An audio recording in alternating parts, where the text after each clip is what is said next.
Pak Kiai, bagaimana hukumnya menyuguhkan sesajen di gunung, di laut, atau di tempat lain menurut pandangan Islam? Sesajen. Nah, kita harus tahu sesajen itu apa. Definisi sesajen itu berbeda dengan definisi sedekah.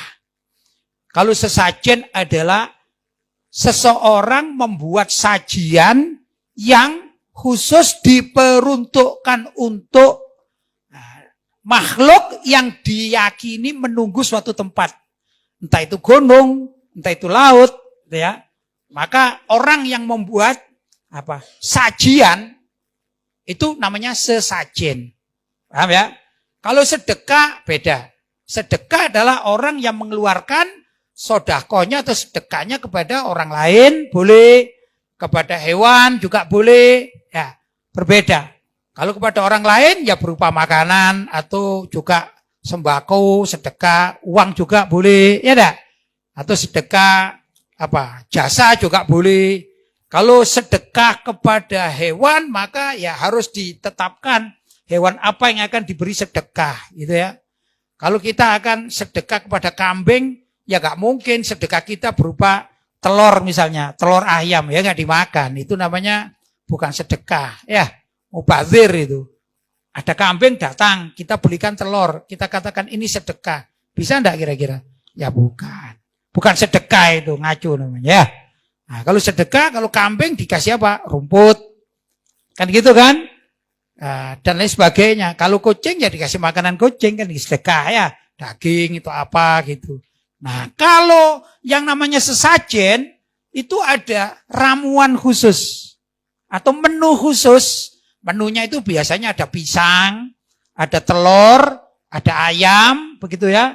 Ada bunga, kemudian diletakkan pada satu tempat, wadah atau nampan, kemudian ditaruh di suatu tempat yang diyakini tempat tersebut ada penghuninya, yaitu bangsa halus atau jin. Ya, atau penguasa Laut Selatan, penguasa Gunung Semeru, dan lain sebagainya.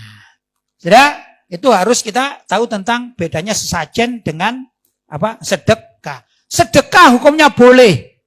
Tapi sedekah yang ngaco, bukan tempatnya nggak boleh juga. Misalnya, saya akan sedekah kepada virus corona, misalnya.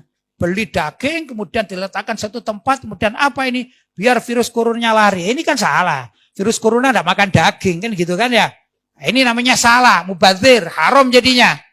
Namanya nggak tahu meletakkan sesuatu bukan pada tempatnya, ini haram, mubazir.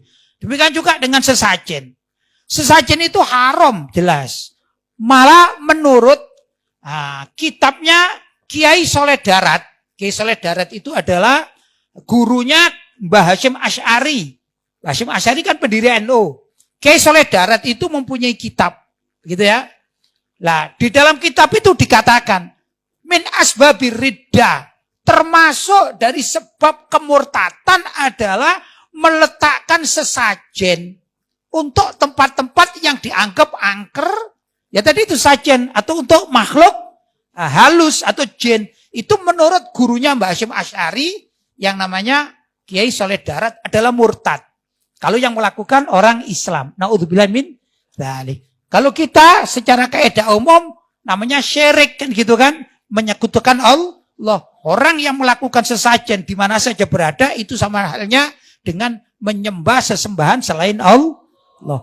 Entah itu memberi makan, entah itu karena takut kejahatan makhluk tersebut, atau apa saja. Kok dia melakukan sesajen?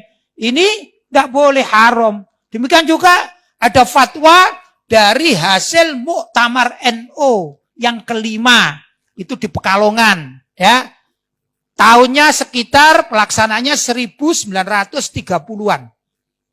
Itu dikatakan sesajen hukumnya haram. Sudah jelas. Ya, jadi pelaku sesajen yang mungkar. Kalau mungkar, ya harus ada nahi mungkar. Tidak boleh kita bela. Kita katakan jangan meletakkan sesajen di situ. Harus kita begitu. Namanya kewajiban kita untuk nahi mungkar. Bukan malah dibela. Ya, kasihan ini orang kampung, kasihan ini pribumi, kasihan. Ini melanggar Muktamar NU dan juga melanggar apa yang difatwakan oleh Kiai Soleh Darat, yang itu adalah guru dari Kiai Haji Hasyim Asy'ari.